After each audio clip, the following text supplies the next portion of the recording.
Bonjour Vincent, merci d'être là aujourd'hui. Bonjour Arash. Est-ce que tu peux commencer par nous dire qui tu es, qu'est-ce que tu fais au quotidien et voilà, un peu te définir. Alors moi je suis immunologiste, chercheur en immunologie, je travaille à l'INSERM, je travaille au centre d'immunologie de Marseille-Lumilly, donc à Marseille. Et je suis chercheur, donc en gros mon boulot c'est d'avoir des projets de recherche donc qui sont très orientés autour de la neuroimmunologie, donc on en parlera probablement plus tard. Quotidiennement, j'ai des projets de recherche avec des étudiants. On travaille beaucoup dans des modèles animaux, mais aussi sur des modèles humains. Et on essaye de comprendre comment est-ce que le système nerveux peut influencer le système immunitaire. Alors ça peut paraître un petit peu étrange, mais on se connaît depuis longtemps, donc ça me fait plaisir d'avoir cette session. Mais comment en tant qu'immunologiste, où on pense plutôt à infection, et puis bien évidemment un peu cancer récemment avec les immunothérapies, tu es tombé dans ce biais entre la neuro et le stress? Quel a été le parcours? En fait, c'est une super question. Moi, j'ai commencé par faire de l'immunologie de manière assez classique, comme tu l'as dit, les infections, ces choses-là, mais très tôt durant ma thèse, donc il y a très longtemps, on était très jeunes tous les deux à l'époque, j'avais observé, mais on a tous observé que beaucoup de maladies qui pouvaient être immunitaires semblaient être très dépendantes ou pouvoir être très affectées par l'état psychologique, le mental. Mais à cette époque-là, fin des années 90, tout le monde l'observait, mais il n'y avait pas d'explication biologique à ça. Donc j'ai d'abord fait une carrière d'immunologiste normal, et puis il y a une quinzaine d'années, je me suis dit que j'allais essayer de comprendre qu'est-ce qui faisait que le mental pouvait jouer sur le système immunitaire. Parfait. Donc du coup, puisqu'on parle de ça, est-ce que on va plonger un peu dans le cœur du sujet qui est le stress aujourd'hui? Est-ce que alors il y a cet a priori que le stress est psychologique, je me sens pas bien, je suis angoissé. Qu'est-ce que c'est que scientifiquement le stress? Est-ce que c'est purement dans la tête des gens ou est-ce qu'il y a un substrat physique? Alors tu as raison, parce qu'en fait c'est un truc qui est très utilisé couramment, dont on parle, et les gens le voient comme un processus principalement psychologique. Effectivement, on est stressé. Mais en réalité, comme tu le dis, il y a un vrai mécanisme biologique derrière. Ce n'est pas juste un concept et un processus psychologique. Le stress, c'est une réaction que le corps, et la réponse au stress, c'est une réaction naturelle du corps extrêmement puissante qui va permettre justement de s'adapter à une situation stressante. Donc classiquement, c'est ce qu'on appelle le processus de fuite et de combat, c'est-à-dire ancestralement, donc c'est quelque chose qui a toujours existé. On est confronté à un danger, donc imaginons à l'époque néandertalienne confronté à un lion, et là il faut que le corps réponde extrêmement rapidement à ce danger. Et donc il a un mécanisme extrêmement puissant, donc c'est pour ça que la réponse au stress est quelque chose d'extrêmement fort. Biologiquement, on ne va pas rentrer dans les détails, mais c'est basé sur deux molécules principales qu'on appelle les hormones du stress, qui sont l'adrénaline, donc on connaît d'ailleurs dans le langage commun, on dit j'ai un coup d'adrénaline, et le cortisol. Donc c'est les deux molécules qui vont être produites au moment d'un stress et qui vont avoir un effet sur le corps absolument énorme sur à peu près tous les niveaux du corps. Donc on comprend bien que c'est utile. Donc quand on était dans les bois pour se sauver du lion, mais aujourd'hui peut-être pour éviter un accident, peut-être pour réussir un examen ou une épreuve ou quelque chose comme ça, ou pour les sportifs, ils doivent avoir la capacité à s'approprier ces voies de signalisation. Deux hormones, l'adrénaline et la cortisol. Est-ce que ces hormones sont sécrétées immédiatement ou est-ce parce qu'elles n'ont pas le même rôle exactement, non? Alors en fait, c'est exactement ça, c'est-à-dire qu'elles sont produites immédiatement dans un stress. En fait, il y a une cascade biologique, donc ça passe par le cerveau, l'hypothalamus, une autre partie du cerveau, l'hypophyse, et la production de cortisol et d'adrénaline a lieu au niveau d'une glande qu'on appelle la glande surrénale, qui est au-dessus du rein. Et donc il y a un acte qui est produit immédiatement, c'est-à-dire confronté à un danger, il va y avoir un signal très très fort qui vient du cerveau jusqu'à cet organe-là, et qui va faire une production massive de cortisol et d'adrénaline, qui vont avoir des effets. Donc, typiquement, l'adrénaline va augmenter le rythme cardiaque, va amener plus de sang dans le muscle, et donc il va y avoir effectivement une réponse immédiate. Par exemple, si on doit fuir ou se battre, il faut qu'il y ait une accélération cardiaque. Les pupilles de l'œil se dilatent pour bien voir, et le cortisol a un effet très métabolique, c'est-à-dire que tout d'un coup, il va permettre de fournir beaucoup d'énergie parce qu'il faut répondre. Donc ça, c'est ce qui se passe. Et donc le stress, c'est plutôt quelque chose de très très bien. C'est absolument essentiel. Ça a été essentiel dans la survie de l'espèce humaine. Je pense que sans stress, on n'existerait plus. Le tous problème, les animaux d'ailleurs, je pense. tous les animaux, effectivement, sauf que pour des animaux qui n'étaient pas dominants, je veux dire, face à un lion, on ne fait pas le poids a priori, et si on n'a pas une réponse très très forte au stress, juste on ne survit pas. Donc ça a été, je pense que ça a été très important dans l'évolution chez l'homme. Le problème, effectivement, c'est qu'en fait, on n'est plus trop confronté à des lions, mais par contre, on est confronté constamment à des situations qui sont stressantes pour l'organisme. Donc c'est ce qu'on...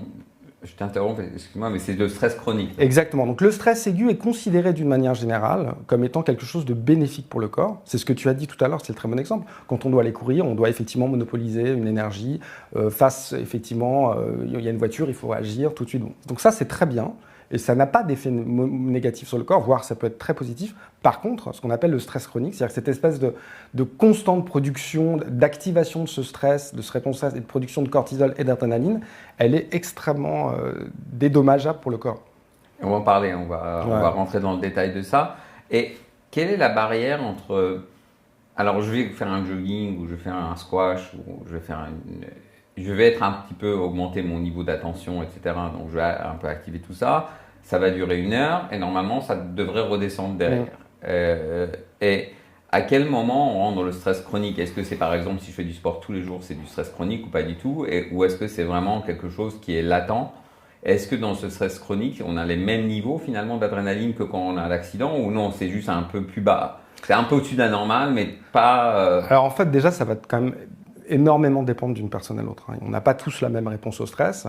On va dire qu'une répétition, en fait, au niveau de la manière dont on se ressent, dont on ressent les choses dans son corps, finalement, c'est comme ça qu'on va pouvoir faire la différence entre un stress chronique et un stress aigu. Donc ça, on en parlera tout à l'heure, mais les conséquences, ça va être de la fatigue, un état d'irritabilité, toutes ces choses-là. Si on n'a pas ça et qu'on a réussi par différentes manières à supporter ce stress, en général, ça se passe plutôt bien. Alors, c'est pas totalement vrai, peut-être on en reparlera, mais on peut aussi ne pas avoir l'impression d'être stressé, mais son corps, lui, va nous montrer qu'en réalité, on est stressé. Donc ça, c'est des choses C'était d'ailleurs la question que je voulais poser. Est-ce qu'on peut être stressé et pas du tout s'en rendre compte, ou même vraiment être un peu dans le déni de...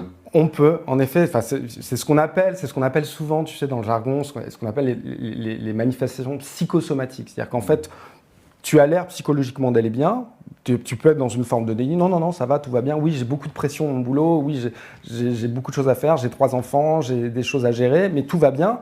Mais par contre, ton corps lâche. C'est-à-dire qu'il va être extrêmement... En réalité, tu es très fatigué. Ou alors, donc ça, on en parlera tout à l'heure, mais il y a plein de petites maladies, dont les maladies de peau, où on voit bien les gens qui ont de l'eczéma, boum, tout d'un coup, ils ont... Donc, en fait, ton corps peut parler à ta place. Alors, très souvent, quand même, si tu n'es pas complètement dans le déni, tu te rends compte que tu es en train d'avoir une surcharge de stress, mais ça peut arriver effectivement de ne pas s'en rendre compte. J'avais lu quand je disais sur le stress un peu globalement pour préparer l'entretien, j'avais lu qu'il y en a qui appelaient ça l'ennemi silencieux. Parce qu'en fait, il est un petit peu sournois, on ne s'en rend pas compte forcément. Qu'est-ce que tu donnerais comme conseil aux gens pour... alors on va en reparler un peu plus tard aussi, mais plutôt, c'est quoi les quelques signes qui doivent t'alerter? Est-ce qu'il y a des signes... Alors, il peut y avoir des signes purement physiques, mais de toute façon, je pense qu'il faut arrêter de faire une distinction entre les signes psychologiques, mentaux et le reste du corps. Les signes, souvent, c'est quand même, par exemple, la fatigue, une irritabilité. Après, il peut y avoir des douleurs, beaucoup de douleurs, parce que ça peut jouer sur des douleurs. C'est un peu tous ces mécanismes qu'on peut observer. Tout ça, c'est des signaux d'alerte. Et tu l'as très rapidement dit tout à l'heure.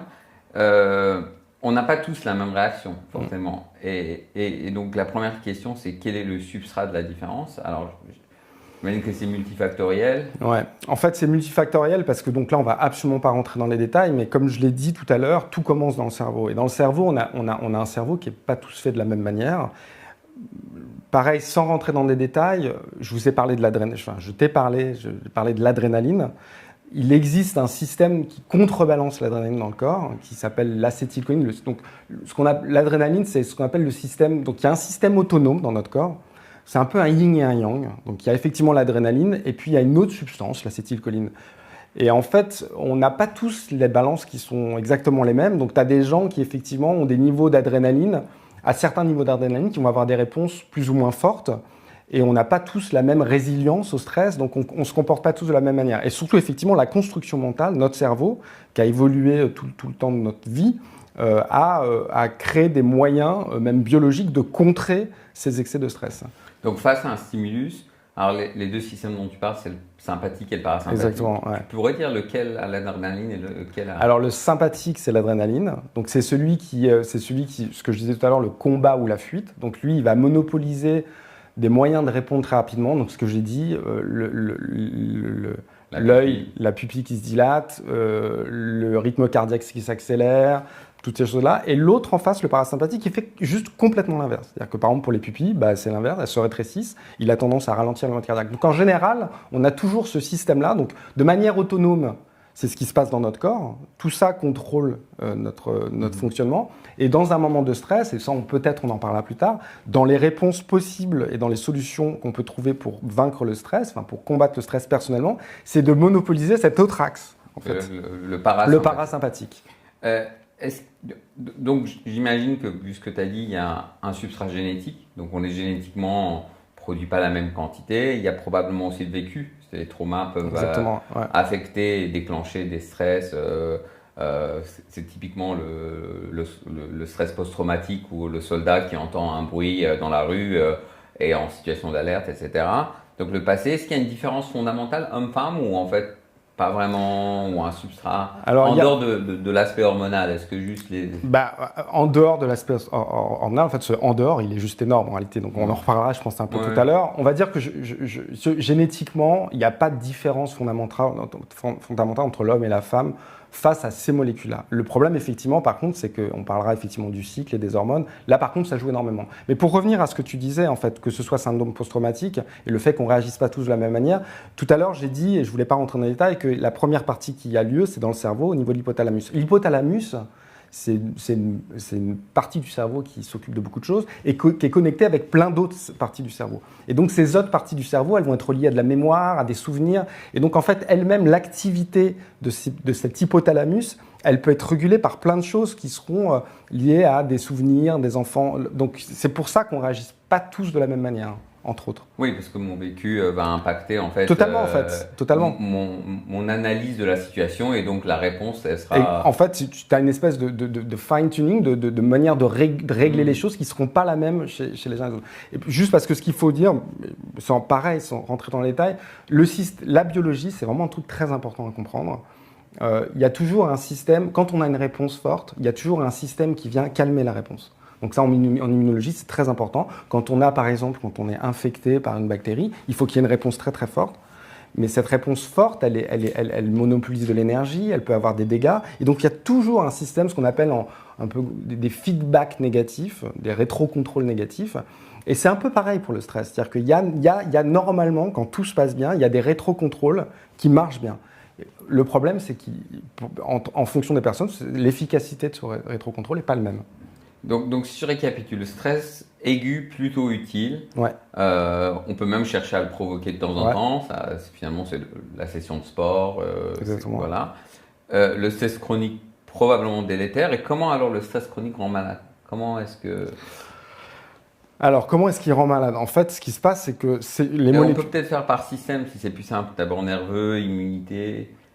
En fait, d'une manière générale, donc, ces deux molécules, cortisol et adrénaline, c'est des molécules qui vont... Alors, c'est un peu la magie du système. Hein. C'est que, comme je l'ai dit tout à l'heure, répondre à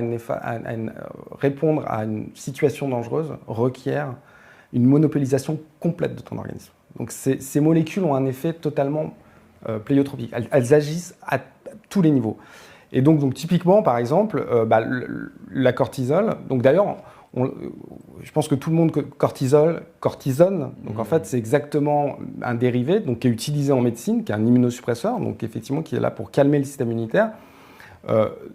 Donc typiquement, la cortisone va avoir un effet plutôt très immunosuppresseur. Et ça c'est la chose aussi très importante, avoir un effet sur le métabolisme, effectivement. Donc c'est pour ça que certaines personnes qui sont stressées vont soit beaucoup maigrir, soit pour certaines personnes vont prendre du poids, mais parce qu'elles compensent par de la nourriture, enfin bon, tous ces mécanismes-là. Donc ça, la cortisone joue beaucoup sur ces deux phases-là. L'adrénaline, effectivement, comme je l'ai dit tout à l'heure, par exemple, ça accélère le rythme cardiaque. Donc ça a un effet cardiovasculaire. Bon, c'est bien d'avoir un cœur qui peut répondre rapidement, mais si tout le temps le cœur bat trop vite, ça finit par fatiguer le cœur. Donc il va y avoir. Donc là, il faudrait qu'on prenne chaque parties cardiovasculaires, immunitaires, métaboliques. Donc on pourrait donner certaines. Donc par exemple, effectivement, moi je suis immunologiste, donc ça va être plus facile de parler de l'immunologie. Que ce soit la cortisone ou l'adrénaline, elles vont agir sur le système immunitaire et de manière assez paradoxale, elles vont en général plutôt immunosupprimer, c'est-à-dire donc là, le système immunitaire est composé de plein de types de cellules immunitaires qui ont des récepteurs à l'adrénaline. Et ces récepteurs à l'adrénaline, quand l'adrénaline va venir être reconnue par le récepteur sur la cellule, ça va avoir un effet sur la cellule qui est plutôt, dans le cas de l'immunité, plutôt immunosuppresseur, c'est-à-dire qu'elles seront moins efficaces. Donc quand on est très stressé, par exemple, en général, on tombe plus facilement malade parce qu'on a un système immunitaire qui est... L'adrénaline est un frein, la cortisone aussi. Et pourquoi dans le stress il reste un frein? C'est quoi la raison Dans le système immunitaire, il faut qu'il y ait un frein parce que s'il n'y avait pas de frein, en fait, il y a beaucoup de maladies où on finit par avoir des complications liées à une suractivation. Donc par exemple, la maladie est un stress, l'adrénaline et la cortisol empêchent le système de s'emballer en fait. D'une certaine manière en fait, exactement. D'une certaine manière et dans le... Alors, ce qui était paradoxal dans ce que je viens de dire, c'est que par ailleurs, tout à l'heure, j'ai donné un exemple qui est l'eczéma ou le psoriasis. Donc ça, tout le monde connaît les maladies de peau quand on est stressé, qu'on a des maladies de peau, de l'eczéma. Tout le monde a eu plus ou moins de l'eczéma quand il était enfant ou même adulte. En fait, l'eczéma, il est exacerbé quand on a du stress. Donc, parce que, pour le coup, l'adrénaline peut jouer sur certaines cellules du corps qui sont très impliquées dans ce qu'on appelle l'inflammation, ce qui fait que ça fait effectivement de l'eczéma. Et donc, normalement... une fois de plus, quand tout se passe bien, alors il y a effectivement, tu l'as dit tout à l'heure, il peut y avoir des prédispositions génétiques qui fait que des gens vont être plus sensibles. J'ai dit tout à l'heure qu'il y a des récepteurs à l'adrénaline. Tout le monde n'a pas exactement la même quantité de récepteurs à l'adrénaline, donc il peut y avoir des choses comme ça qui varient d'un individu à l'autre.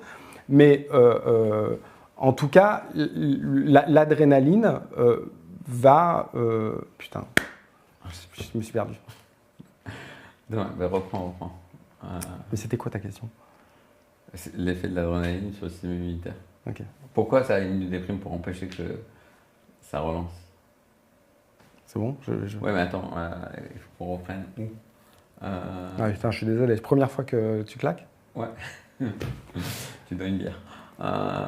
Je vais leur dire si tu claques, tu donnes une bière. Non, mais reprenons. Je te repose la question. Oui, repose la question. Attends, faut que je me rappelle d'où c'était. Du coup, l'adrénaline, tu viens de dire que la cortisone diminue un peu le système immunitaire. C'est par exemple pour éviter que le système s'emballe face à un stress qu'est l'infection? C'est ça en fait, c'est ce que je viens de dire un peu juste avant, c'est qu'il y a toujours des systèmes de rétrocontrôle négatif pour calmer le jeu. En fait, on peut même, si on est très finaliste, dans certaines situations de nos vies, on va avoir effectivement une réponse immunitaire qui devra être calmée. Donc on en parlera tout à l'heure, par exemple, dans le cas de l'effet que ça peut avoir sur le cycle menstruel. En fait, il y a une finalité à tout ça. C'est-à-dire que l'adrénaline et la cortisone peuvent avoir un effet sur le système immunitaire ou sur notre comportement d'une manière générale pour gérer la situation à un moment précis. Donc oui, l'adrénaline, la cortisone sont des réponses, si on est très stressé, assez étonnamment, je vais recadrer le truc. Si on est confronté à un lion, la priorité, ce n'est pas le système immunitaire.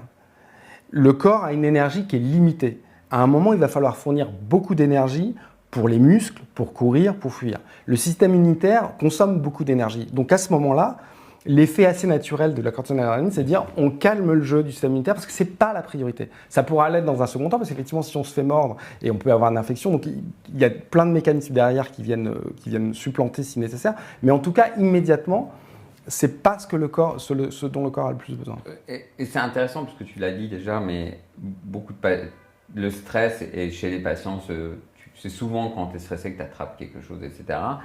J'ai beaucoup de patients, et puis on a tous médecins, on a tout le temps la même question, surtout chez les patients qui ont le cancer, et qui disent « Ah, mais en fait, ça fait 6 mois ou 1 an que je suis stressé, j'ai perdu un parent, ou ça va pas très bien avec mon partenaire, enfin peu importe la raison, ou au boulot, etc. » Est-ce qu'il y a des données là-dessus? Est-ce qu'on peut... parce que je ne sais pas quoi répondre à ces patients. C'est difficile parce que je ne peux pas savoir quel est l'impact vraiment qu'il y a. Alors, c'est exactement ce sur quoi je travaille, moi, par exemple. Donc, j'essaye de comprendre... Alors, c'est un peu barbare, mais j'essaye de comprendre comment est-ce que le système nerveux et entre autres le système sympathique de l'adrénaline, va influencer la réponse immunitaire contre les tumeurs antitumorales. Et en fait, ce qu'on a montré maintenant, c'est que par exemple l'adrénaline, quand on a un cancer, on a une réponse normalement naturelle immunitaire qui va lutter contre ce cancer. Et ce qui se passe, c'est que l'adrénaline, alors la finalité de tout ça, je ne pourrais pas te répondre. C'est vrai que ça ne paraît pas totalement... Mais de toute façon, un cancer a déjà une réponse pas tout à fait normale de notre corps. Mais ce qui va se passer, c'est que l'adrénaline, elle va inhiber, tout simplement inhiber, parce qu'elle va se mettre, j'ai dit tout à l'heure, l'adrénaline a des récepteurs. Et ce que ça va faire dans les cellules qui normalement luttent contre le cancer, c'est que ça va les inhiber. Voilà, donc typiquement, et donc ce qu'on a vu chez des patients, effectivement, en fait tout ça est né d'études un peu anciennes où les gens montraient que oui, les gens stressés avaient une évolution du cancer qui était en général moins bonne, et puis surtout, il existe des molécules pour bloquer ces récepteurs, qu'on appelle des bêta-bloquants, qu'on connaît, qui sont très utilisés quand les gens ont par exemple de l'hypertension.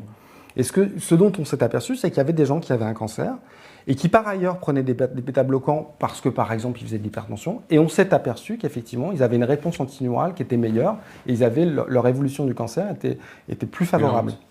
Et donc du coup ces patients ne se trompent pas quand ils arrivent à identifier un événement déclenchant, et puis parce qu'il y a aussi, enfin statistiquement on a toujours tendance à dire pour un moment non c'est pas à cause de ça, mais en fait elles n'ont pas tort. Finalement, alors, elles n'ont absolument pas tort, et je pense que c'est même un champ de recherche qui est en train d'exploser, et je pense qu'on petit à petit on va se rendre compte, parce que ça va même au-delà même d'une question de thérapeutique, parce que je viens de te dire par exemple que les bêta-bloquants, qui sont des trucs qui sont utilisés en médecine, qui sont pas chers, qui sont très bien tolérés par le corps, on s'aperçoit que ça peut avoir des effets, voire bien supérieurs à des immunothérapies qui sont utilisées, qui coûtent des millions, qui sont très compliquées. Mais là où ça devient très important pour moi, c'est qu'on se pose même la question du bien-être. Parce qu'en dehors du fait même de vouloir utiliser des médicaments pour bloquer tout ça, peut-être on peut faire que les gens produisent moins d'adrénaline, soient moins stressés. Donc oui, non, effectivement, tes patientes, quand elles te disent ça, elles ne se gourrent pas du tout. En fait, c'est une réalité biologique, ce n'est pas juste un pressentiment. Et il y a aussi une autre forme de stress qui est assez particulier. Moi, je me rappelle d'une histoire où, quand j'étais interne, où à la sortie du marathon de Paris, il y a un marathonien qui est arrivé avec une douleur thoracique, et en fait, il a fait un infarctus majeur. Et puis, plus récemment, c'est une connaissance à moi qui fait de l'Ironman, donc les ultra-trails, les triathlons les plus longs. Et donc, c'est quelqu'un, pas de surpoids, rien, etc. Et quand il a été faire un peu vérifier il a de la cinquantaine, 50-55 ans, il a été vérifier son cœur par un angioscan, et il avait en fait des plaques, etc., avec un vrai stress inflammatoire. Et donc, je prends 2 minutes, parce qu'il y a peut-être potentiellement des sportifs qui en fait, alors... Parce qu'en fait, et finalement, ce qu'on leur a dit, les gens leur ont dit, en fait, c'est le stress chronique de votre entraînement. En fait, c'est un peu ça. Toi, qu'on a fait aussi beaucoup. Le problème, c'est que tous des gens qui font des marathons continus ou qui font des espèces d'ultra-trail de 300 bornes, c'est quand même pas tout à fait naturel. Enfin, le corps n'est censé pas être totalement fait pour ça. Donc oui, d'une certaine manière, ça induit du stress. Comme tu l'as dit en plus, en dehors du stress physique, c'est-à-dire que une fois de plus, ça monopolise une énergie énorme. Et en fait, ce qu'on observe souvent ces gens-là, d'ailleurs, en fait, les gens qui courent et qui font beaucoup de sport ont des montées d'adrénaline, c'est très connu, quoi. Il y a des rythmes cardiaques très accélérés, tout ça. Et donc, dans le cas exactement de ce que tu dis, ce qu'on sait maintenant, par exemple, c'est les fameuses plaques, les plaques d'athérome, qui sont les plaques qui vont boucher les artères. Ce qu'on sait maintenant, c'est qu'en fait, ces plaques, on parle beaucoup effectivement du cholestérol qui reste importante, mais en fait, elles sont aussi très dépendantes de l'inflammation. Donc c'est ce qu'on appelle des maladies inflammatoires, comme l'eczéma d'une certaine manière. Et en fait, cette inflammation, elle est extrêmement dépendante de l'adrénaline, a un effet très très fort sur cette inflammation. Par exemple, ces plaques d'athérome, il y a beaucoup de fibres qui vont libérer, les fibres nerveuses qui vont libérer de l'adrénaline. Donc oui, en fait, l'adrénaline, mais là, en fait, ton exemple est un mauvais exemple du côté bénéfique du sport, parce que là, on dépasse presque le cadre. Mais effectivement, oui, tout à fait. C'est-à-dire que c'est des gens qui, par ailleurs, sont en très bonne santé, ou sont très sportifs, donc on pourrait se dire, il va leur rien arriver. Mais en fait, non. Parce qu'effectivement, ils ont une pratique du sport qui est tellement traumatisante pour le corps, qui est une forme de stress, que ça peut effectivement avoir ses effets. Oui, après, on peut aussi... peut-être pour 2 marathoniens qui s'entraînent, ou peu importe, des gens qui font du sport intensément, ou sont soumis à un stress quotidien maîtrisé, puisque c'est comme ça qu'on peut l'appeler un entraînement. finalement, la réponse elle va être très différente. C'est peut-être que lui a une susceptibilité très particulière à… Ça, et puis je pense qu'on n'a pas tous effectivement pareil, on n'envisage pas tout à fait les choses de la même manière chacun. Je veux dire, certains sont dans un système de compétition où en plus ils se mettent une charge mentale absolument monstrueuse, c'est-à-dire qu'il faut gagner, et ça c'est très stressant aussi. Il peut y avoir des gens effectivement qui font des grandes courses, mais qui se mettent pas une charge mentale monstrueuse. Voilà, et qui font pas. Voilà, donc effectivement, il y a aussi effectivement l'espèce de dimension mentale qu'on peut mettre peut être extrêmement, peut influencer ça, évidemment. Et c'est peut-être d'ailleurs le fait que c'est très difficile de mettre le doigt sur ce facteur. C'est que finalement, certains perdent leurs parents, ont un cancer dans l'année, d'autres perdent leurs parents et ils n'ont pas de cancer dans l'année. Et donc, en fait, la variabilité individuelle et la variabilité de réponse à des événements fait que c'est difficile de dire, ah oui, tu vois, de faire la corrélation entre l'événement. Bon, après, il y a un truc aussi qui est hyper important. Je pense que ça, il faut quand même le dire pour essayer aussi éviter que les gens soient quand même en surstress. Pour le coup, non, c'est pas le but. Ce serait vraiment pas le but de cette vidéo. Jusqu'à maintenant, il n'y a rien qui a permis de montrer que le stress était capable de déclencher des maladies. C'est quand même très important à savoir. C'est-à-dire que souvent, les maladies sont liées à différents facteurs. Ce qu'on sait très clairement sur beaucoup de maladies, tu l'as dit, le cancer, les maladies inflammatoires, l'eczéma, et on pourrait en donner plein, et on parlera probablement de l'endométriose et de plein de choses. C'est des choses qui peuvent être… Le stress est très aggravant de ces maladies-là.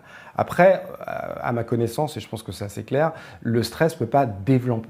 On ne peut pas développer un cancer juste à cause du stress. Oui, Non, mais c'est hyper important parce que… C'est un peu l'impact sur la maladie déjà en cours. Ouais, c'est une maladie qui a commencé. Alors, où ça peut effectivement, sur un terrain génétique, sur un terrain particulier, ça peut être le facteur en plus qui fait que ça va à un moment partir. Tu sais, tu le sais très bien, le cancer, c'est pas qu'une chose. Oui, c'est multifactoriel, c'est génétique, c'est le fait de ne pas fumer. Le stress fait partie de ces choses-là. Et effectivement, il peut être responsable à un moment du fait que le cancer démarre, parce que c'est le truc en plus, mais c'est pas suffisant. Parfait. Donc, je pense que c'est assez clair que c'est tout sauf un ressenti. Donc, globalement, si je récapitule, le stress chronique déclenche un peu des modifications dans le système nerveux, cardiovasculaire, immunitaire, et puis érode un peu le corps. C'est vraiment de l'usure à bas bruit quasiment du corps avec ces sentiments. Alors, comment le reconnaître? On a parlé très vite, mais j'aimerais bien… donc, tu avais dit la fatigue déjà. Est-ce que la qualité du sommeil, etc. Oui, bien sûr. Ouais, bien sûr. De toute façon, effectivement, donc, comme je te l'ai dit, l'adrénaline, le cortisone ont des effets absolument énormes. Donc, ça va se traduire par beaucoup de choses. Le fait de ne pas bien dormir, effectivement, en général.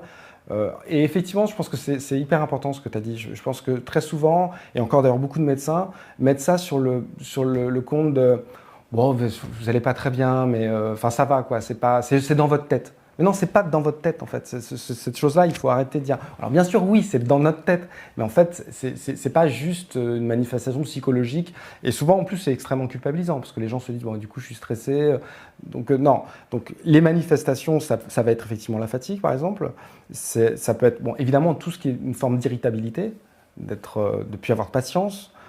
Ça peut effectivement aller jusqu'à une forme de dépression, bien sûr, puisque une fois de plus, tout ça est très très relié. Ça va être maladie de peau. Alors bon, après, il y a effectivement tout ce qui va être des manifestations qui sont générales sur un terrain. C'est-à-dire que, comme je te l'ai dit, l'eczéma ne va pas être déclaré. Les gens qui ont de l'eczéma, ils ont d'autres raisons pour ça. Mais par contre, effectivement, très clairement, et ça, s'il y a une chose… Moi, c'est pour ça que j'ai commencé à travailler là-dessus. C'est l'eczéma, tu vois, c'est le bon exemple. J'avais constaté, et tout le monde avait constaté, que les gens qui ont de l'eczéma, chaque fois qu'ils sont stressés, ils ont des plaques énormes.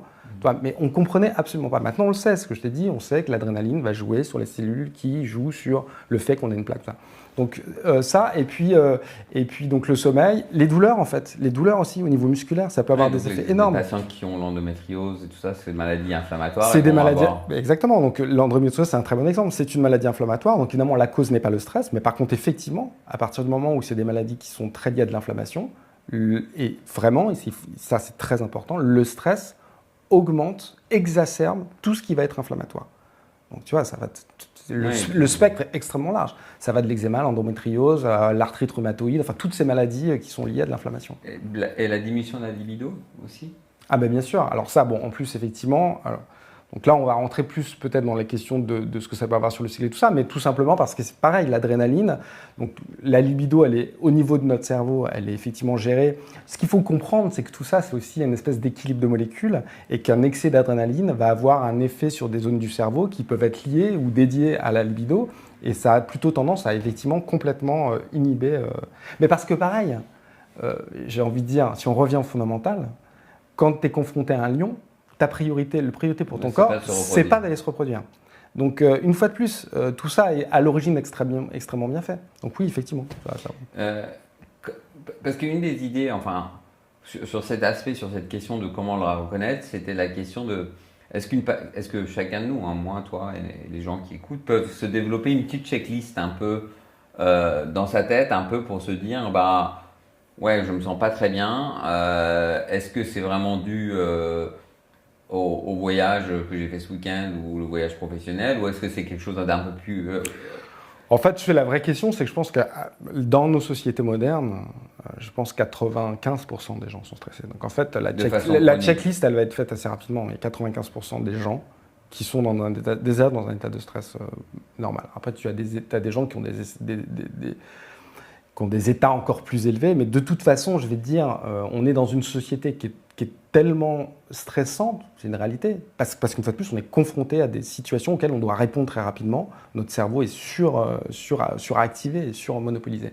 Donc oui, la checklist, elle est simple. Quand tu es très fatigué alors que tu n'as pas fait de marathon, et que tu t'es pas couché à 4h du mat et levé à 6h, si tu es très fatigué pendant plusieurs jours alors que tu te couches à 10h, que tu te lèves à 7h et puis que tu es assez sédentaire, bon, même d'ailleurs sédentaire n'est pas très bon, c'est pas tout à fait normal. Quand tu supportes plus d'entendre un peu de cris ou que tu es à la maison et que tes enfants, comme des enfants, jouent et sont un peu bruyants et que tu as l'impression que tu as la tête en carafon, ouais, tout ça, c'est des signes qui sont extrêmement clairs. C'est que tu es dans un système de surmenage et de stress.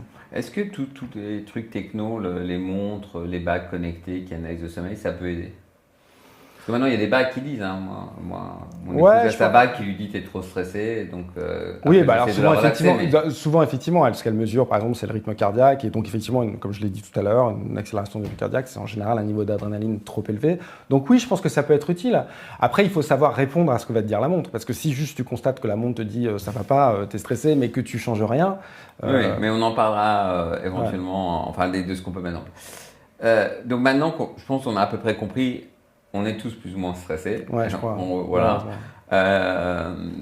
On répond différemment. Chez la femme, qu'est-ce qui fait la différence et on en avait parlé ensemble, on avait partagé. Il y a le côté hormonal, il y a la charge mentale et le fait qu'elles intériorisent. C'est les trois facteurs dont on avait discuté en off avant de commencer. On peut commencer peut-être par les hormones déjà. Ouais.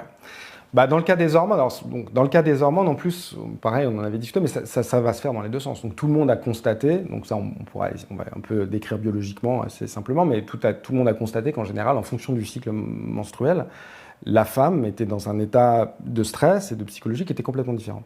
Et à l'inverse, les états de stress, qui peuvent venir par ailleurs dans notre vie, vont avoir un effet sur le cycle menstruel. En fait, ça c'est plutôt assez simple. Donc les deux hormones principales sont l'œstrogène et la progestérone.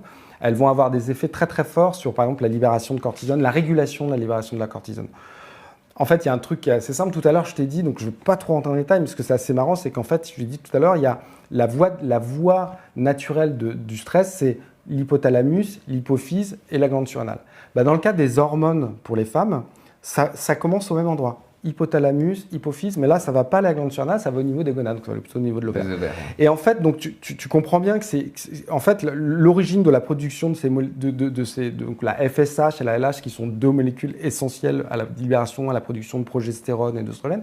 Donc tu comprends bien que ça se passe quasiment dans les mêmes zones au début, donc l'un et l'autre vont avoir facilement la capacité d'interagir, ne serait-ce qu'au niveau pratiquement spatial.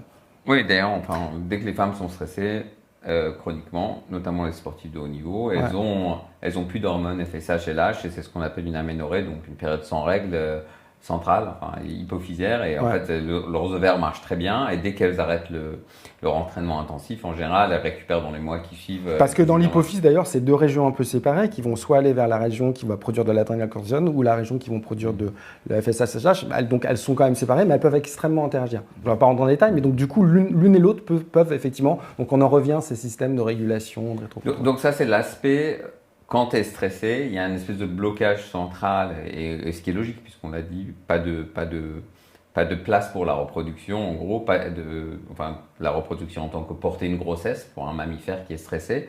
Est-ce que dans le labo, on le voit, les souris stressées, elles sont moins enceintes? Ah ouais, complètement. C'est-à-dire que c'est un truc qui est hyper important. Donc nous, on a des souris, on essaye effectivement de faire qu'il ne faut pas qu'il y ait trop de bruit, il ne faut pas trop les déranger, effectivement, sinon elles ne se reproduisent pas.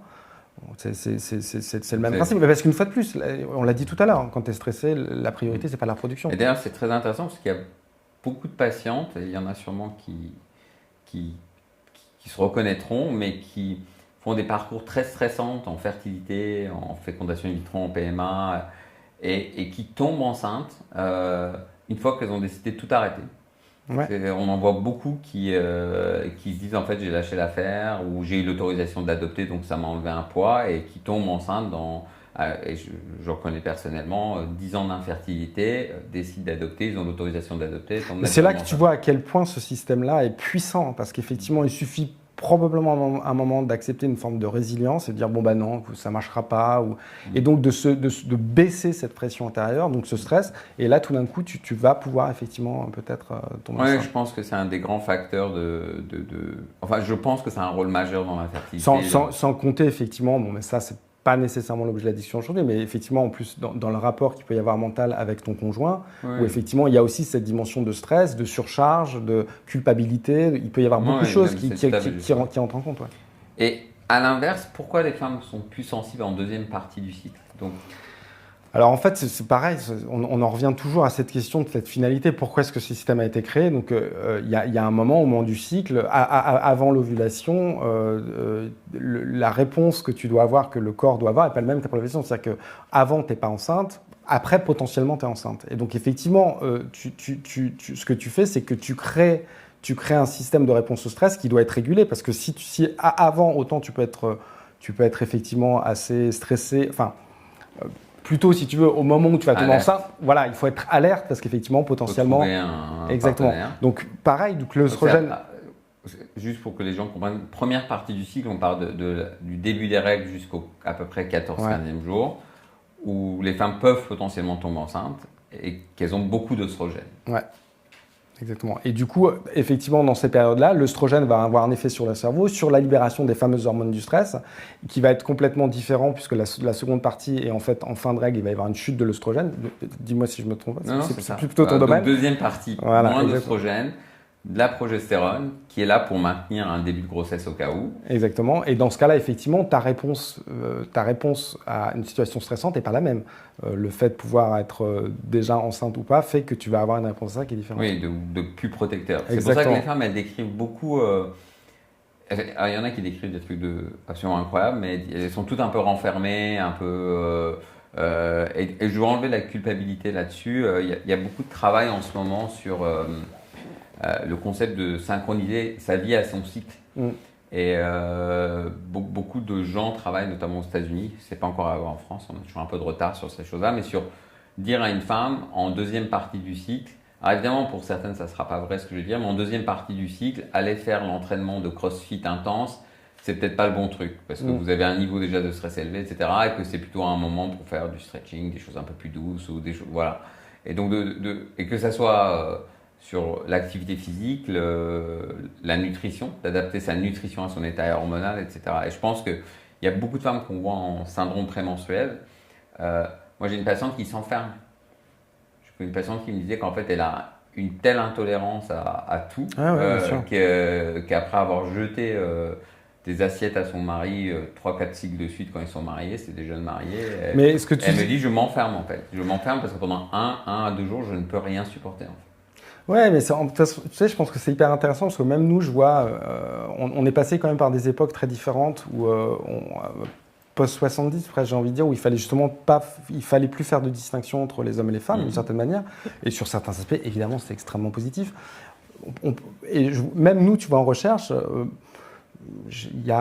depuis une dizaine d'années, on se repose la question de dire est-ce qu'on travaille avec des souris femelles et des souris mâles? Parce qu'en fait, on considérait presque que c'était la même chose. Mais même pour l'immunologie, on s'aperçoit, et ça, bon, une fois de plus, pour le coup, c'est pas l'objet du stress en tant que tel, mais les hormones, l'œstrogène et la progestérone, ont un effet absolument monstrueux. Il y a vraiment un biais de sexe qui peut être monstrueux dans les résultats qu'on a.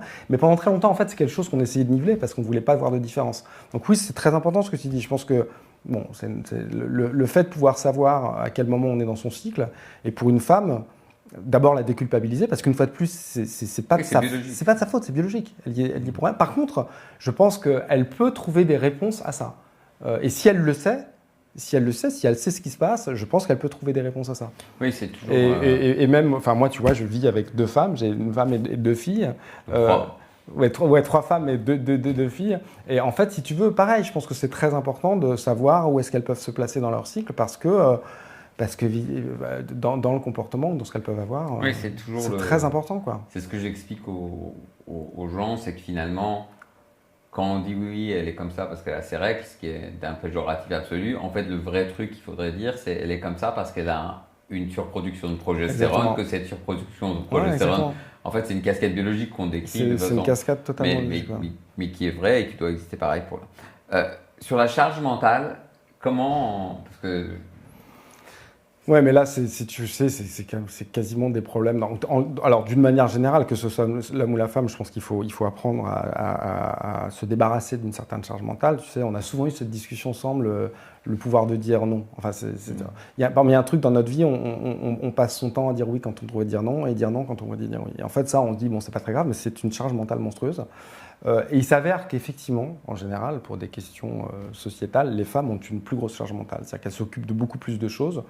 Alors ça fait rire un peu, on en parle beaucoup, tu sais, mais en fait oui, c'est une réalité, c'est une réalité. Donc effectivement, elles sont confrontées à un niveau de stress supérieur. En général, effectivement, dans des foyers classiques, la femme, en plus de travailler, parce que maintenant effectivement la femme travaille, mais elle s'occupe aussi de tout le reste. Et donc effectivement, elle est juste extrêmement fatiguée mentalement. Elle a un stress énorme, parce que c'est pas que s'occuper de choses, c'est dire mon enfant, il a cet examen-là, il faut que je le fasse. Et puis, donc ça devient un nombre de choses dont tu dois t'occuper, qui est une charge énorme et qui est une énorme source de stress en fait. Et je le vois parce que je récupère beaucoup de femmes entre 35 et 5 ans, enfin 35 à 50 ans, 55 ans. Et quand je leur demande leur liste de priorités, elles me disent toujours, je leur dis, est-ce que vous faites du sport? Pour celles qui en font, c'est très bien. Celles qui ne font pas, je leur dis, c'est pourquoi? Et souvent la réponse est, j'ai pas le temps. Ouais. Et je leur dis, mais en fait, vous rentrez à la maison, vous vous occupez des enfants? Oui. Est-ce que vous vous occupez du dîner? Oui. Est-ce que vous vous occupez pour que la maison soit ménage et tout ça? Oui. Et après, il y a mon mari. Et après, voilà. Et en fait, elle ne s'occupe pas d'elle. Et toutes ces femmes, dans la majorité des cas, a un mari souvent qui fait son sport tous les jours. Ah bien sûr. Et le week-end, c'est grosses sorties de vélo, etc. J'exagère un petit peu, mais c'est pas du tout pour être critique des hommes. Mais les hommes sont capables un petit peu les hommes sont probablement un peu plus égoïstes et sont un peu plus capables. Ils n'ont pas la fibre maternelle, c'est une réalité. Je pense que, bon, de toute façon, c'est sociétal. Et donc, dire non, parce que c'est important, je pense que c'est dire non aux choses, c'est déjà comprendre que c'est tout. C'est dire non à trop d'alimentation, c'est dire non à pas faire de sport, donc à la paresse. C'est dire un peu non au temps qu'on dédie aux enfants. Et moi, je dis beaucoup, ça fait toujours rigoler les patients. Je leur dis, les enfants, c'est pas important. La preuve, j'en ai 4. Et je sais de quoi je parle. Mais globalement, d'être capable de dire non, j'ai besoin de temps pour moi. Et donc... Et puis c'est un cercle non vertueux. Le problème, si tu veux, c'est ce que tu as dit. Et par exemple, dans la relation entre les hommes et les femmes, beaucoup d'hommes, par exemple, peuvent se plaindre d'avoir effectivement une femme qui n'a pas une libido suffisamment débordante, parce que souvent elles n'ont pas envie. Mais tu vois, dans tout ce qu'on vient de raconter tout à l'heure sur le fait que le stress inhibe la libido, peut-être effectivement ces hommes, la meilleure solution qu'ils auront à faire, c'est de faire un peu plus de choses, et la charge mentale de leur époux, enfin de leur femme sera diminuée, et les choses s'arrangeront. Tu vois. En fait, tout est une espèce de système qui se Oui, forme, hein. d'ailleurs, il y a des études qui montrent que chez la femme, ce qui procure le plus de mal-être, et donc forcément de stress, hein, parce que c'est de ne pas se sentir en sécurité. Mm. Et de ne pas avoir ce sentiment de sécurité, ou voilà. Et c'est ce qui explique d'ailleurs, on va dire, la femme qui est seule dans une ruelle avec des gens qui sont louches et qui a un niveau de stress. C'est un stress Ouais, bien sûr. qu'elle ressent en fait. Ouais, C'est bien pas sûr. qu'elle est méfiante. Ah non, mais pareil, C'est ce effectivement. stress d'être agressée. Mais quelque part, la charge mentale ou l'accumulation des tâches est un vrai stress. En fait, c'est aussi une insécurité parce que finalement, il y a 50 trucs à faire, est-ce qu'on aura le temps de les faire, etc. Exactement. L'autre règle que j'avais écoutée l'autre jour, c'était un chroniqueur, j'ai oublié lequel, mais la règle des 120 secondes. Je trouvais ça intéressant. C'est-à-dire que non, c'est bien d'avoir dire non et de prendre donc de l'espace pour soi, donc pas prendre beaucoup de choses sur son assiette, mais quand on peut le gérer en moins de 120 secondes, il faut le faire tout de suite. Ouais, Donc exactement. voilà, je trouve que c'est une assez bonne règle et ça permet de diminuer la charge mentale. On n'a pas Tu ces te 15 débarrasses d'un certain nombre de trucs. choses. Ouais, Là. on se débarrasse Ouais, d'un c'est certain nombre de choses, évidemment, c'est possible. Non, et puis même, effectivement, je pense que peut-être on en parlera après, il y a des petites réponses même. Oui, on fera un peu le détail. L'intériorisation. Bah, l'intériorisation, si tu veux, là, c'est vrai que c'est un peu plus compliqué à mesurer d'une certaine manière, mais. Il y a une différence là-dessus entre l'homme et femme. Ouais, alors c'est marrant parce que je viens de voir un sketch d'un humoriste qui expliquait qu'il y avait des box et l'homme avait une box dans son cerveau. Il rangeait toutes les petites boxes et il faisait pas, il explorait qu'une box à la fois. Il avait une box où il y avait rien et il était capable d'être rien. Je pense qu'effectivement la femme, pour des raisons qui sont compliquées, qui sont quasiment de la neurobiologie, dont on ne va pas rentrer dans ces détails, elle a une capacité elle a effectivement un système mental qui est beaucoup plus connecté, qui est beaucoup plus en cercle, donc elle se fatigue énormément. Et effectivement, une fois de plus, comme je te l'ai dit, les zones du cerveau qui sont liées au stress, elles sont connectées avec les autres. Ça n'existe pas une zone qui fait ça. Donc oui, effectivement, le fait d'être dans une espèce pareille d'intériorisation, de ressasser les choses et tout ça, finit par avoir un effet sur cet hypothalamus dont on parlait tout à l'heure. Effectivement, pareil, crée une forme de stress. Stress, alors d'ailleurs, on n'est pas trop rentré dans ces détails-là, mais stress, dépression, si j'étais psychiatre ou si on parlait avec un psychiatre, je te dirais que ce n'est pas la même chose. Évidemment, ce n'est pas les mêmes processus. Mais en fait, tout ça quand même lié du fait qu'un excès de stress peut induire de la dépression, que la dépression en général dans un effet stressé, parce qu'on touche un peu quand même aux mêmes choses. Donc oui, l'intériorisation. Donc l'intériorisation, c'est le fait de ne pas en parler en fait, c'est ça? Oui, c'est ça, de ne pas en parler, donc de ressasser, mais de manière un peu tout seul, effectivement. Je pense que c'est très important, effectivement, de pouvoir à un moment dire les choses, exprimer les choses. Les exprimer, c'est s'en débarrasser. S'en débarrasser, c'est s'enlever une charge mentale. C'est le même principe, en fait. Et les hommes sont plus, tu m'avais dit, plus dans la fuite ou le combat, en fait, c'est ça? Ouais, bon, alors après, effectivement, on pourrait repartir à des choses très ancestrales où l'homme allait chasser, la femme n'était pas dans les mêmes préoccupations. Bon, mais les sociétés ont changé, mais notre construction cérébrale, elle n'a pas tellement évolué, non, en fait. Les sociétés ont changé très vite, il n'y a pas eu de les sociétés ont changé, 100 ans, 150 ans. et les sociétés ont changé plus vite que notre biologie, d'une certaine manière. Tu vois, je veux dire, c'est juste rien du tout. Le cerveau néandertalien n'est pas extrêmement différent d'une autre. Hein.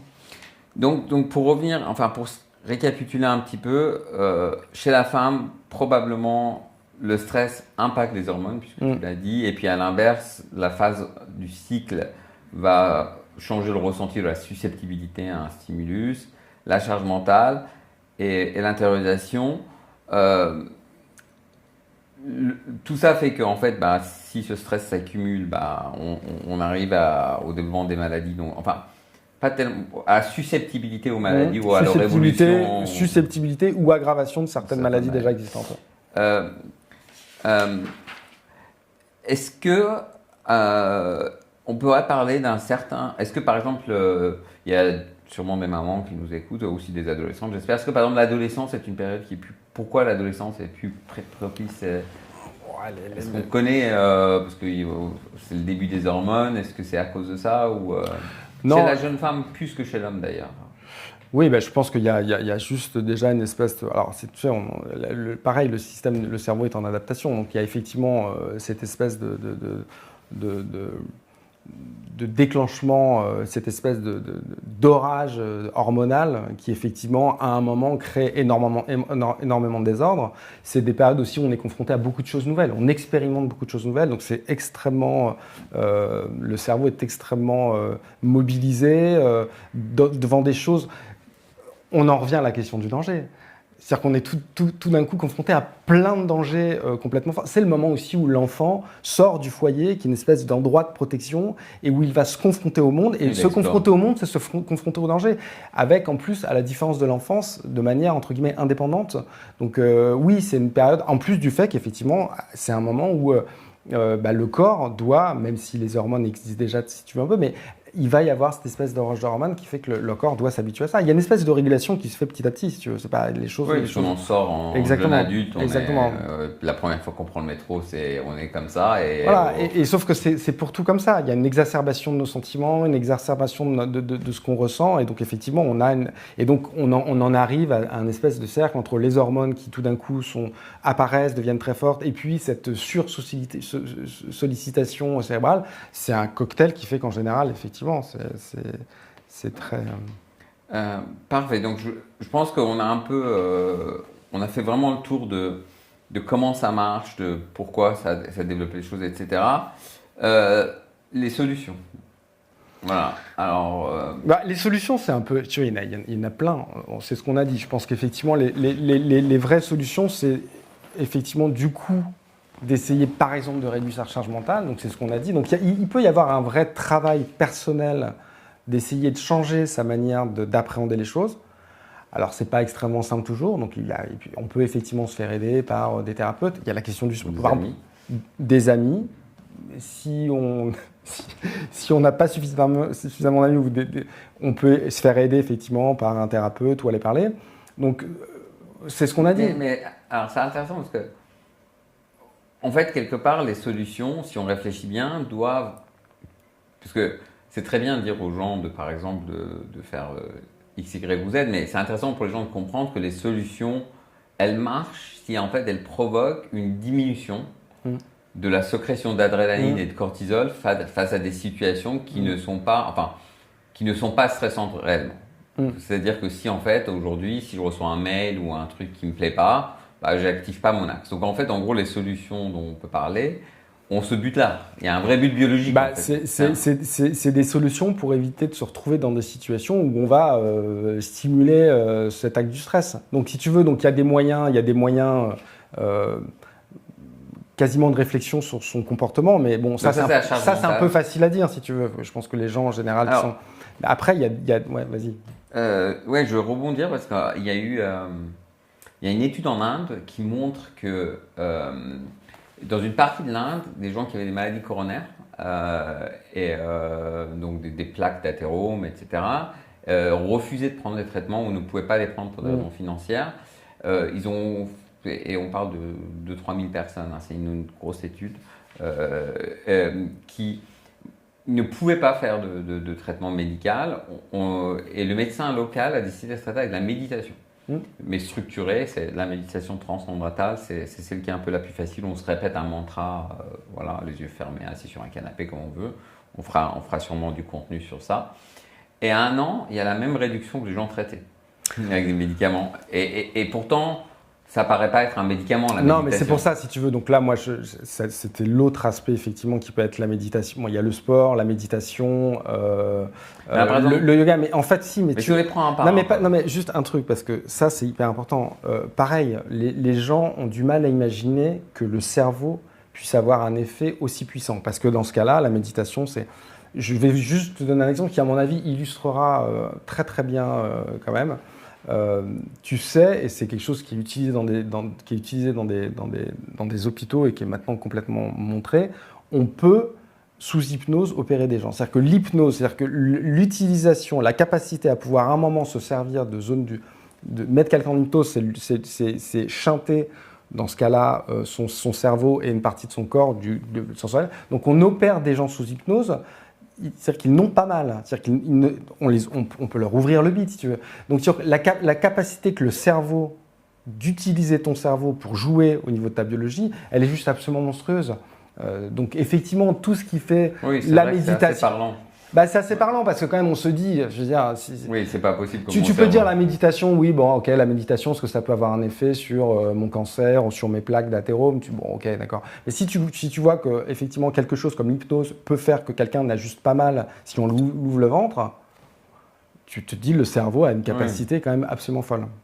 Donc déjà, méditer, c'est se calmer globalement. On pourrait le mettre en plusieurs étapes. C'est prendre du temps pour soi, déjà, faire un peu le tri dans ses pensées, être capable de se débarrasser des pensées incessantes, etc. Et il y a plein d'applications, il y a plein d'outils pour la méditation. Et c'est pas forcément un truc qu'on chante. Non, pas du tout. Ça peut être même marcher. On peut marcher. C'est des moments. En fait, des moments qui font que tu vas effectivement apprendre à recalmer, à descendre en fait ce niveau de stress. Donc ça peut être la méditation, le yoga, marcher. Ça peut être juste peut-être se mettre dans un canapé, un quart d'heure, écouter de la musique et essayer juste de prendre ce temps-là, une demi-heure. Le sport. Ensuite, tu as parlé de sport. Est-ce que c'est tous les jours un peu, beaucoup c'est comment? Moi, je pense que c'est plutôt tous les jours un peu. Alors, effectivement, on peut aussi faire beaucoup. On l'a dit tout à l'heure. Ça dépend des gens. Ouais. Ça dépend des gens. Et puis, je pense qu'il faut comme tout processus, il faut le faire de manière assez progressive et intelligente. C'est-à-dire que quelqu'un qui ne s'est pas mis à du sport, il ne faut pas non plus qu'il s'amuse à faire du sport et que son rythme cardiaque monte à 180, 190. Ce ne sera pas bon non plus pour son corps. Mais je pense que oui, tous les jours, un petit peu, c'est très bien. Et puis, plus en plus, si on peut. De toute façon, ce ne sera pas négatif. En évitant, évidemment, aussi, parce qu'il ne faut pas non plus le faire en se mettant une espèce de culpabilité, de charge mentale énorme. Ce ne sera pas non plus très intelligent. Parce qu'une fois de plus, si tu crées un truc... donc c'est plutôt important. Oui, j'ai fait du sport pour arrêter mon stress. Je finis par m'entraîner pour une course. Exactement. Et donc, je suis super stressé. Oui, donc s'adapter. Mais en fait, en gros, pour une activité, à partir du moment où elle met la personne qui la pratique dans une zone de confort, c'est le bon niveau. C'est-à-dire que je fais du sport tous les jours, j'ai du plaisir à le faire, je suis pas fatigué, je dors bien. Avec l'idée aussi un peu de la petite récompense, de repousser un petit peu plus de temps en temps, un petit peu, parce qu'aussi il y a la récompense d'avoir réussi. Donc ça, c'est d'autres systèmes dont on parle pas du tout là, mais dans le cerveau, nous, par exemple, on a parlé de l'adrénaline. Il y a d'autres molécules dans le cerveau, la dopamine, la sérotonine. En fait, tout ça, c'est ce qu'on appelle les neurotransmetteurs. Mais donc, eux qui vont permettre de donner du bien. Donc, tu peux aussi créer ce bien en faisant des activités. Donc ça traite un peu la charge mentale. Tu avais parlé de parler. C'est-à-dire juste... Alors, parler avec un thérapeute, un ami, avec son conjoint peut-être. Mais pour finir juste sur ce qu'on a dit juste avant, par exemple, tu sais, tout à l'heure, j'ai parlé du système sympathique et parasympathique. Un des moyens, par exemple, Alors, il y a des choses... Il existe un certain nombre de choses qu'on peut faire qui vont activer le parasympathique. Par exemple, tu vois, le système oculaire est très relié à du parasympathique. Donc, par exemple... Le parasympathique, c'est celui qui est... C'est celui qui bloque l'adrénaline. C'est celui qui fait qu'on est cool. Ce qu'on appelle le rest, c'est celui du repos. C'est le système de repos. Il est là pour gérer le repos. Et donc, en fait, par exemple, on sait que le système oculaire, pour des raisons dont ce serait trop compliqué d'en parler, mais il est très relié à du parasympathique. Donc, par exemple, pour ceux qui font du yoga, vous voyez, tous ces exercices où on dit qu'il faut tourner les yeux, regarder dans un sens. Moi, au début, je ne comprenais pas très bien. Jusqu'à ce qu'effectivement, je discute avec des neurobiologistes qui me disent mais attends, le nerf oculaire est relié à une zone du cerveau, le parasympathique. Et donc, ça, en fait, ça peut avoir un effet. Il y a des petits exercices, des trucs très, très simples. Par exemple, je vais en donner un. En respiration. Un truc qui marche plutôt très bien, et en fait il y a une explication logique, je vais la donner. On respire fortement.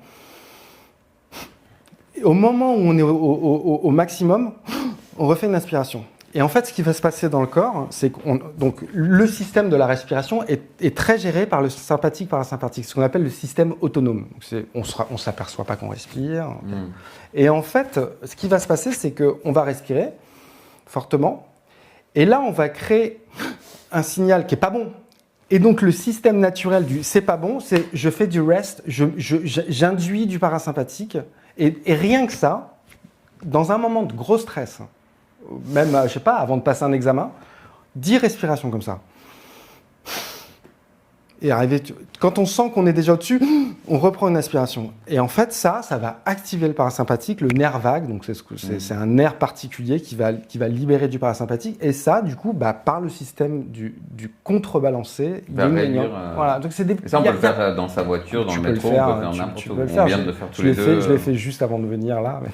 Non, mais bien sûr, tu peux le faire n'importe quand et c'est très efficace. Mais c'est vrai que c'est Enfin, il y a tout un mouvement qui s'appelle le biohacking. Alors, on entend parler des gens qui s'injectent des thérapies géniques, mais c'est quand même les plus rares. J'avais lu une étude et j'ai implémenté, c'est la douche froide 2 minutes par jour. Donc, l'étude, c'est 12 minutes en moyenne d'exposition à de l'eau froide par semaine. Donc, ça fait à peu près 2 minutes par jour de douche très froide. Donc, le cold plunge qui est à la mode, il y a beaucoup de gens qui voient les gens qui sont dans des eaux glaciales, etc. Mais de l'eau très froide à la maison, 2 minutes en douche.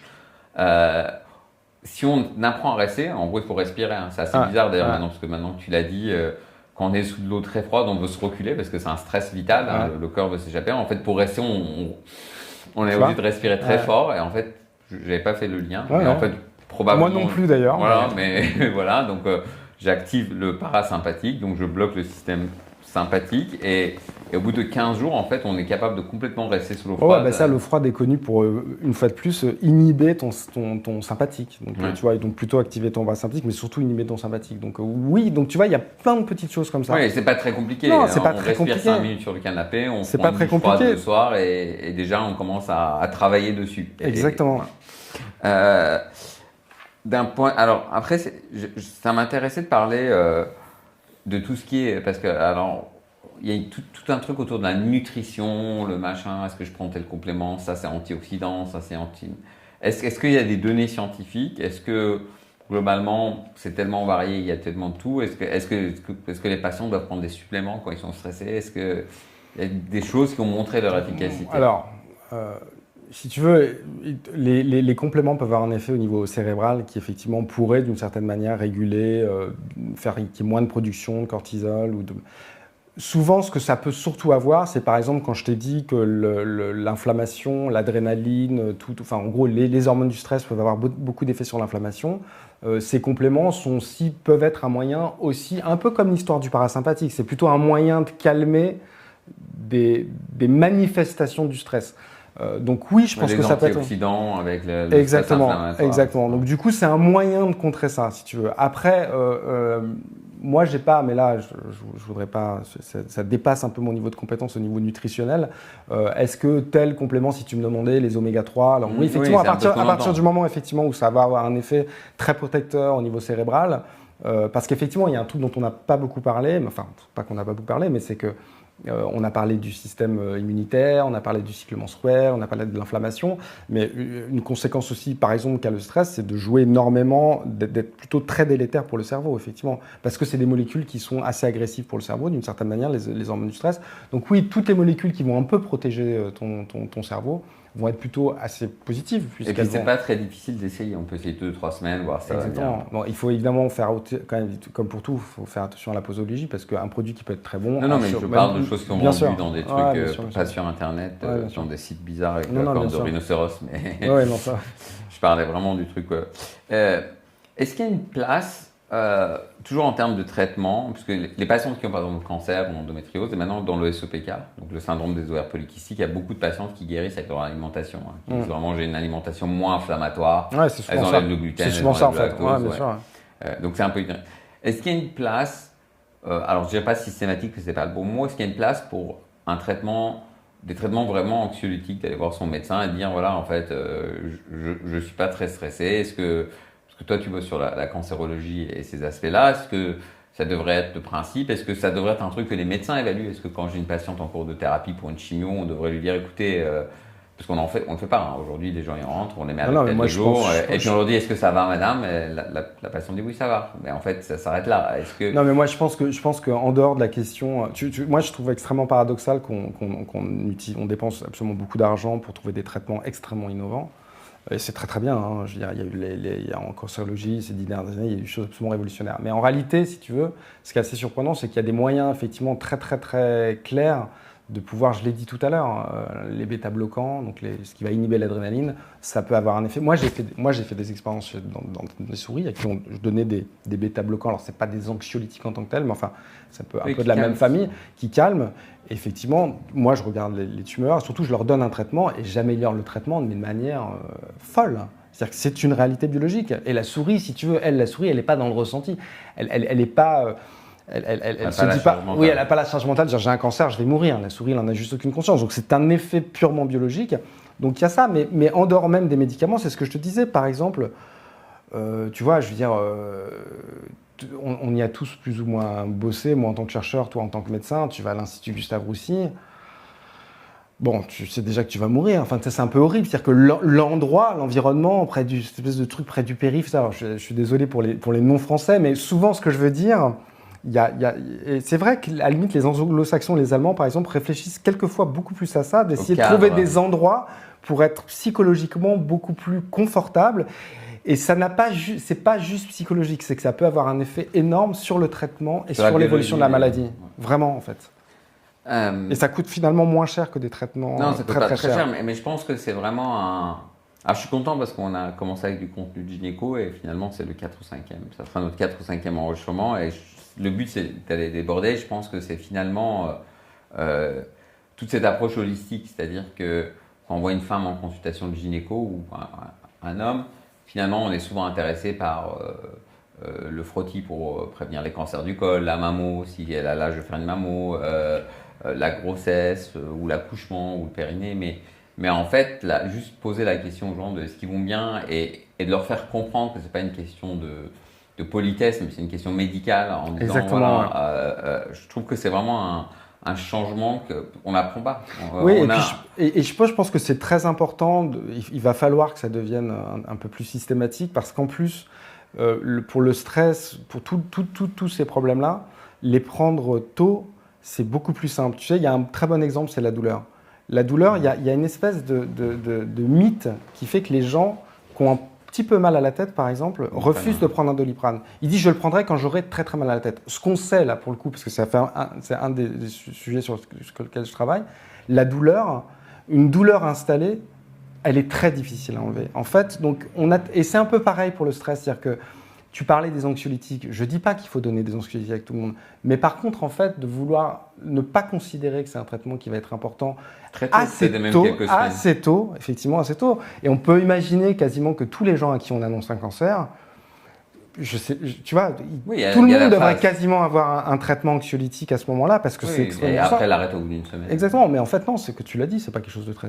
C'est pas ce que c'est. J'ai vu des patientes... Par exemple, dans l'endométriose, qui n'est pas un cancer, donc mais qui a une maladie douloureuse, il y a toujours la même erreur des patientes, c'est de dire, ou d'ailleurs des médecins, parce qu'on parle beaucoup du délai diagnostic, on met 7 ans, les femmes ont mal. Combien de patientes me disent, j'ai vu 5 gynécos, m'a dit, vous avez mal si vous êtes une femme. C'est normal. Alors qu'en fait, et donc on se retrouve avec des douleurs et un pelvis qui s'est resensibilisé, parce qu'en fait, finalement, c'est pas que. Ce que j'explique aux patientes, c'est pas que vous avez plus mal, c'est qu'en fait, à chaque cycle, vous allez construire une couche d'inflammation. Donc en fait, votre inflammation, elle est... Oui, et puis alors là, si tu veux, on ne va pas rentrer dans ce détail-là parce qu'il n'est pas question de perdre les gens, mais comme c'est ce sur quoi je travaille, il s'avère qu'en plus, la douleur, le stress, tout ça, c'est des systèmes nerveux. Tout ça, c'est un système nerveux qui intercommunique. Donc par exemple, la douleur a un énorme effet sur l'inflammation. Donc tu te rends compte, tu prends le cas de l'endométriose, tu as des patientes qui ont une endométriose, finalement, les deux aspects qui vont être la douleur et le stress, qui sont probablement ce qui régule le plus l'inflammation et donc l'endométriose, sont complètement mises de côté. Enfin, pas mises de côté, mais si tu veux. Et ça, par exemple, typiquement, vraiment, moi, c'est un combat, par exemple, sur la question de la douleur. Arrêtez d'attendre d'avoir très mal pour prendre l'antidouleur. Ça n'a pas de sens. Oui, il faut en général, un peu aussi. Et ça, c'est très connu au niveau neurobiologique. On sait très très bien comment ça se passe. Il y a un moment où ça ne marche plus. Il y a beaucoup de gens qui ont des douleurs très très fortes dans certains cancers où ils sont devenus réfractaires. Et souvent, c'est parce qu'on ne les a pas traités suffisamment tôt. C'est-à-dire qu'une fois que c'est installé, c'est installé. Mais c'est intéressant ce que je dis parce qu'en fait, une des façons, quand tes patientes viennent qui n'ont pas été diagnostiquées, une des premières choses que les gynécos remarquent, c'est qu'elles sont stressées. Ben oui. Et on trouve chez ces patientes-là de l'endométriose. Et donc, c'est vrai que quand on en parle entre nous, on se dit, c'est à force d'avoir mal qu'elles sont stressées, mais en fait, on fait jamais le lien. En fait, ce que je vais te dire, là c'est un truc sur lequel on travaille vraiment au labo. En fait, ce qu'il faut juste comprendre, sans rentrer dans des détails, c'est qu'on a un système nerveux qui va vers le cerveau, et t'en as un qui va à l'extérieur. Celui qui va vers le cerveau, c'est celui si tu te fais mal. Tu te fais mal, tu te pinces, ça te fait mal. Donc tu envoies une information, et du coup, par exemple, si tu te pinces, tu vas enlever ton bras si c'est quelqu'un qui te pince. Donc tu vois, il y a une information, ce qu'on appelle une afférence et une efférence. Mais en fait, du coup, dans le cas de la douleur, ça envoie une information, et en fait, il s'avère, figurez-vous, enfin nous, ce qu'on a montré, c'est que la partie du cerveau qui reçoit le signal de la douleur, elle est directement reliée à la partie dont on parlait tout à l'heure, la hypophyse, hypothalamus. Donc en fait, la douleur active le stress. Donc ça devient une espèce de cercle sans fin où le stress, et donc même le stress module la douleur. Donc voilà, c'est pour ça que ça devient mais le message global, c'est casser un peu et le cycle, que ce soit du stress ou voilà. Exactement. Et donc on parlait à son praticien, le reconnaître, et on a un peu décrit les signes tout à l'heure, etc. Euh, je voulais parler un peu avant de te laisser choisir comment finir. Est-ce qu'il y a beaucoup de choses chez la femme déjà, parce qu'il y a tous les réseaux sociaux, tous les problèmes de dysmorphie ou de corporelle que ça engendrait avec les femmes qui n'ont pas le corps qu'elles voudraient, etc. Et même ça, beaucoup d'hommes maintenant en ça. Est-ce que tu penses que les réseaux sociaux, etc., sont très anxiogènes ou producteurs de stress? Et est-ce que, alors maintenant on parle d'interdire certains réseaux sociaux en dessous de 14 ans, 16 ans, et puis moi j'ai toujours trouvé que c'était bête parce qu'en fait finalement on interdit là, il y a l'ordinateur dans le salon, il y a la télé, enfin tout est connecté à tout. Et donc la question c'est, est-ce que tu penses, que c'est une source de stress en général, et comment c'est, parce que, alors on pourrait dire faites moins et méditez, mais comment, mais c'est difficile parce que c'est très, très fort en dopamine, etc. Tu viens de le dire. En fait, le problème, c'est que c'est très difficile, c'est très fort en dopamine, donc il faut trouver un moyen de compenser. Effectivement, le fait de scroller ou de regarder, ça fait des décharges de dopamine qui font du bien-être.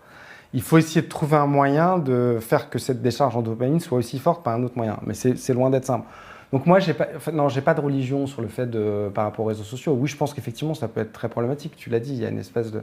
Les femmes ont très souvent une vision de leur corps qui est totalement biaisée par ce qu'on leur montre, hein, tu vois, qui n'est pas une réalité. Donc, c'est la pause qui fait la... Voilà, donc j'aurais tendance à dire oui, il faut qu'elles arrêtent d'aller voir ça. En même temps, bon, je trouve ça un peu facile et puis on ne peut pas aller non plus contre une forme voilà, c'est un fait. Après, oui, je pense qu'il faut quand même avoir la capacité de... En fait, il faut juste avoir la capacité, ce ne sera pas la conclusion, mais il faut quand même essayer de trouver un moyen d'avoir la capacité d'être capable de comprendre qu'on se fait du mal, d'une certaine manière, qu'on se crée du stress. Oui, c'est comme les informations négatives le matin. Exactement.